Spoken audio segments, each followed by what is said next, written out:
Cara, você tem 20 anos de carreira Quase 25 já, cara. 25 anos de carreira. 25. Empresa internacional, cara, como que é isso, cara? Ficar viajando o mundo para resolver pepino e mostrar que o Brasil é uma empresa gigante para os caras continuarem investindo na gente. Cara, acho que o Brasil tem muita oportunidade, né? Só que é muito complexo, né? Nosso Brasil é um negócio, acho que não existe um país tão complexo em diversas áreas, né? A gente costuma falar só da parte tributária, mas importar no Brasil é uma arte importar, tem tantos processos. Então eu acabei me especializando em trazer empresas de fora para o mercado brasileiro, para aproveitar toda essa oportunidade. E assim, o que eu gosto de falar muito com os gringos é que no Brasil eu gosto de um slide muito bom, que são vários países dentro de um país. Então, É verdade. assim, tem de tudo aqui, É um né? continente o negócio. Exatamente. Então, assim, todos os públicos que você imaginar tem no Brasil. Né? Do mais low-end para o mais high-end, do middle. Então, assim, tem muita oportunidade. Então, tem que montar uma estratégia customizada, às vezes, para cada região, né? Para cada... Não adianta vir a estratégia lá de fora. Acho que muito disso é um trabalho meu de convencimento com os gringos, né? Porque, às vezes, essas empresas multinacionais têm uma estratégia global, uma estratégia para as Américas. E o Brasil não é assim. A gente precisa customizar, e acho que isso é a beleza da Logitech, que ela entendeu muito bem, e aí deixa essa autonomia para a gente customizar as estratégias de acordo com a necessidade, às vezes, de cada cliente, né? E como que foi esse começo de relacionamento seu de entrar na Logitech até? Quando que foi? Que ano que foi? Como que começou essa trajetória? Legal, uma boa pergunta. Na verdade, como o tempo passa, né? Estamos no final do ano já, né? Meu Deus, passa cada vez mais rápido. Eu completar 13 anos de Logitech. Eu comecei a operação, né, do zero, comecei startup da operação aqui no Brasil. Mas antes da Logitech, eu também, né, trabalhei em multinacionais. Eu comecei minha carreira na Gillette. Que legal! E eu falo que foi uma grande escola, porque na Gillette eu entrei para o lançamento do Mac 3. E nesse lançamento, depois que acabou o lançamento, ficou quase um ano. E aí a diretora de marketing na época falou: o que você quer, Jair? Eu falei: não, eu tô aqui para marketing, eu sempre gostei de marketing, né? Esse é meu business. E ela falou: você quer marketing mesmo? Eu quero. Então você vai para finanças. Caramba. E aí eu acabei indo para finanças. Eu era para ficar, sei lá, menos de um ano, acabei ficando mais de 2 anos em finanças, planejamento estratégico, contabilidade, passei por todas as áreas.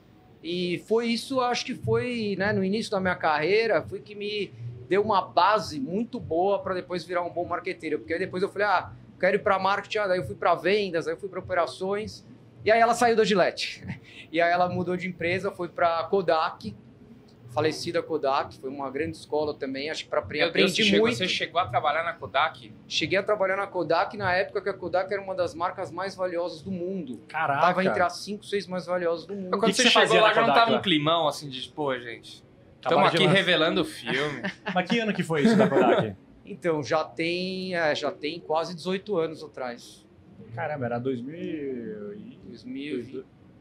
18 anos? 2000? Não, 2002. É isso aí. E aí, o que aconteceu? Na Kodak, eu peguei de tudo. Então, quando eu entrei, ainda era, né, uma grande marca. E depois a empresa começou a passar por muitas mudanças e estratégias erradas. Até te perguntar que você estava lá dentro da Kodak, cara. Não teve ninguém que defendeu. Já que não tem mais, né? Vamos poder falar. Ninguém defendeu, tipo assim, não, cara. Esse negócio de filme vai morrer, vai virar vintage, vamos pro digital.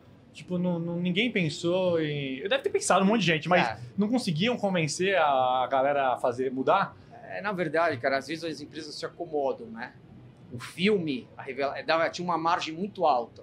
Então, na verdade, a história é que a Kodak chegou a desenvolver todo o mercado digital. A Kodak, durante muito tempo, ficou com todas as patentes. Ela desenvolveu e criou muito do digital. Só que ela guardou.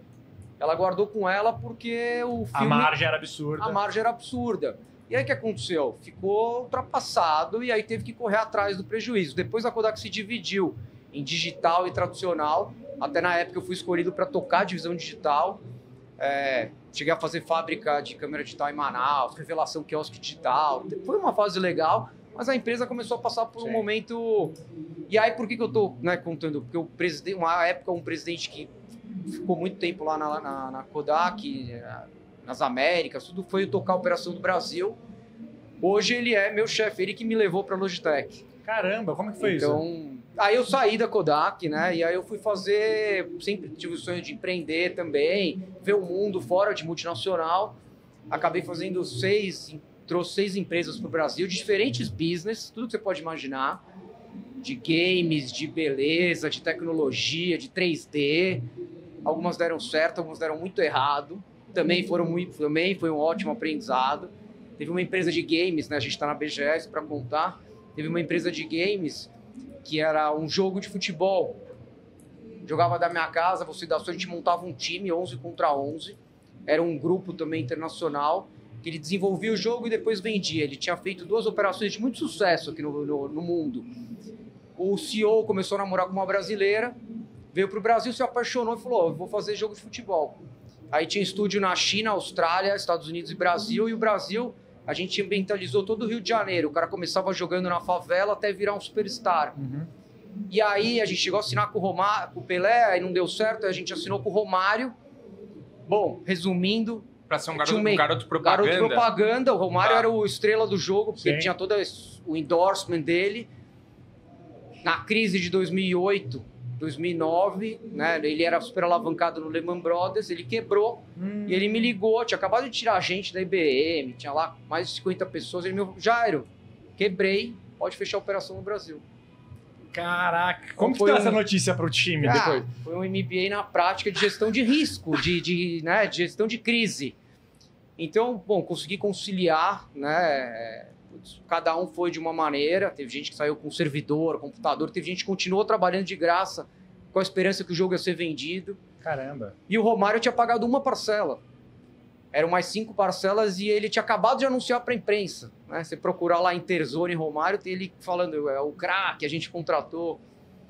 E aí, nessa época, bom, primeiro, o Romário era um cara muito inteligente, né? Não só Sim. dentro da grande área, era um cara muito rápido. E aí, conversando com ele, acabei ficando próximo, ele falou que ele tinha um sonho de futebol arte. Ele nem estava muito mais vendo futebol, porque o futebol tinha perdido um pouco do futebol arte.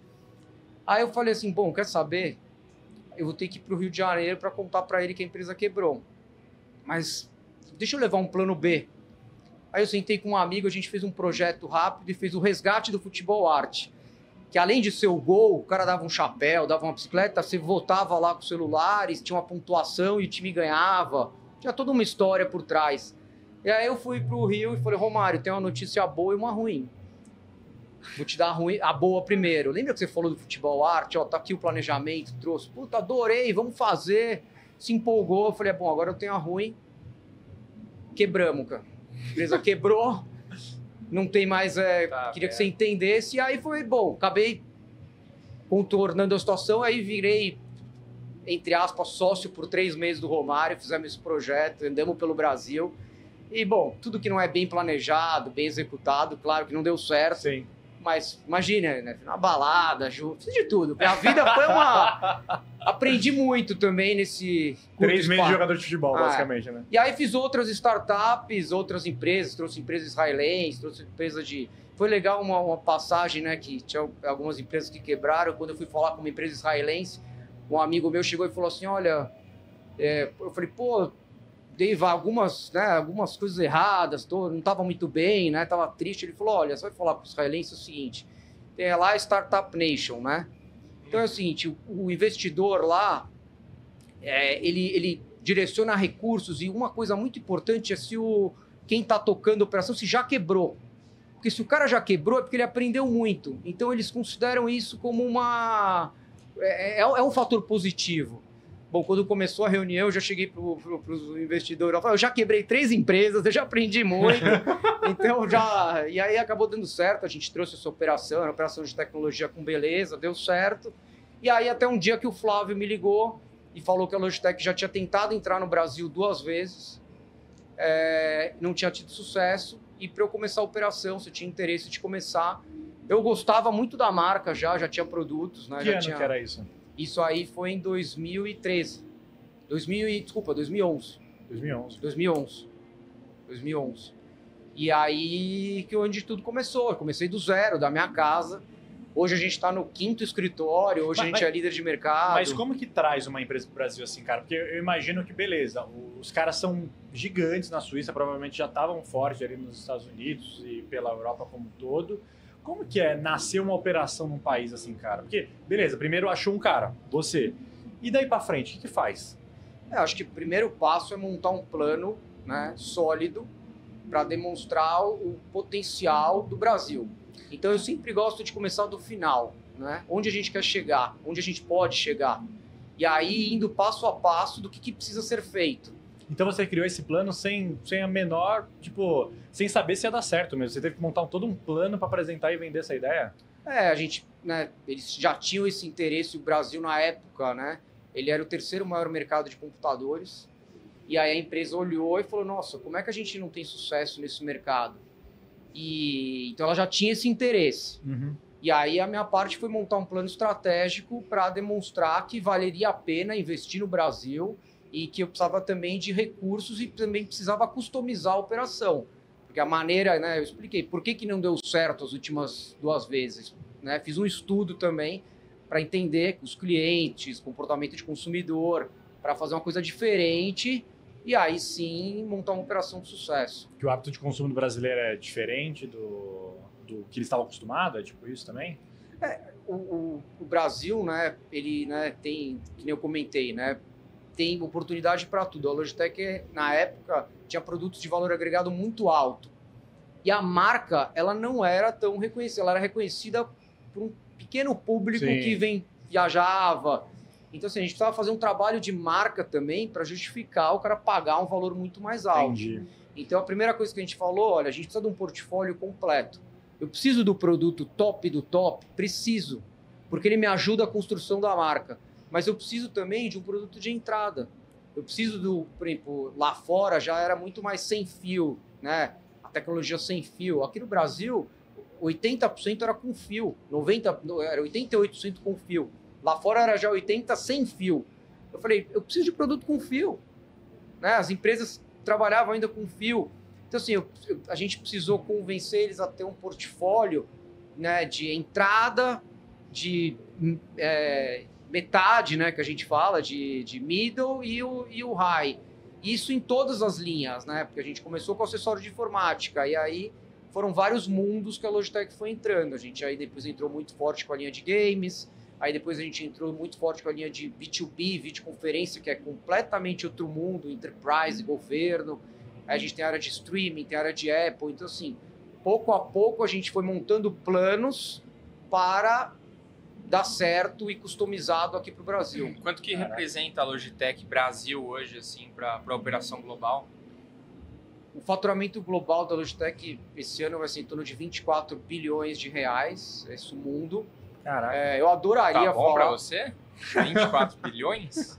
Eu adoraria, a gente aqui no Brasil assumiu a liderança em todas as principais categorias, né? Tá. Eu adoraria divulgar o número Brasil, mas é bem relevante, então. A gente pode dizer que ele é bem relevante. A gente saiu do zero e hoje a gente tem uma operação bem relevante. Quando você tá na reunião global ali, você fala assim, respeita Brasil. Eu acho que o Brasil foi um case muito legal. E acho que recentemente também o board me convidou para fazer uma apresentação quando foi 10 anos da Logitech. Eu apresentei para os principais executivos tudo que a gente fez no Brasil, tudo que a gente fez de diferente, tudo que a gente também aprendizados. Então, assim, foi um case que a empresa reconhece e, assim, eles ajudaram muito, né? Eles ajudaram muito. Acho que eles acreditaram, principalmente o Flávio Gomes, que é chefe direto e toda a estrutura dele, acreditou que o Brasil tinha muito potencial e acreditou no Jairo e toda a equipe. Eu acho que o principal, montei uma equipe aqui no Brasil, né, diretores de cada área, de cada segmento, que fazem um trabalho... No final, tudo são pessoas. Sim. Né? O que você olha, cara? Eu acredito muito nessa questão de pessoas. Eu tô numa fase que a gente vai aprendendo, né? Com o tempo, né? A gente vai trabalhando, vai aprendendo. Eu tô numa fase que é uma mistura, assim. Hoje eu procuro um pouco mais de formação e experiência. Uhum. Antes eu procurava muito mais só o cara que é o suor, aquele cara que, puta, é pau pra toda obra. Mas eu acho que hoje eu tenho procurado um pouco dos dois, assim. Um cara que já tem uma base, mas ao mesmo tempo é um cara trabalhador. Isso estou falando de cargos, né, um pouco menores, né? O que você, para você, faz a diferença, assim? É o cara ser um cara... Ele é muito bom de soft skills, ele teve muita experiência, ele é um cara bom com pessoas. O que faz diferença, assim, para você? A primeira coisa que eu olho, né?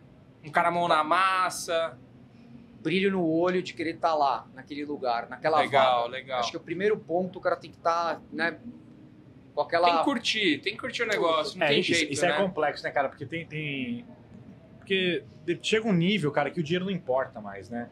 Independente se você precisa ou não, se você trabalha, tipo, que saco, vou lá trabalhar, não importa quando você vai ganhar, você vai odiar aquilo, você não vai fazer com o maior artesão da vida, entendeu? Então, às vezes, você pelo menos curtir o que você faz, eu acho que é um pouco de que você tá falando, tipo assim, ter orgulho de trabalhar onde trabalha é o diferencial mesmo, né? Mas assim, é interessante, né? Que independente da posição, pode ser do estagiário, ao Sim. diretor, ao VP, você sente uma vibração do cara que tá realmente afim de pegar um negócio e fazer a diferença. Sim.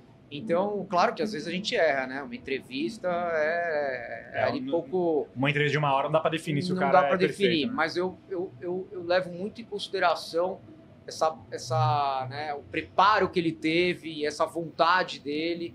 E aí, acho que o que você falou faz todo sentido e eu, né, acho que tem que ter esse equilíbrio entre os soft skill e as habilidades para a vaga. Acho que é muito por aí. Eu sigo o mesmo que você faz.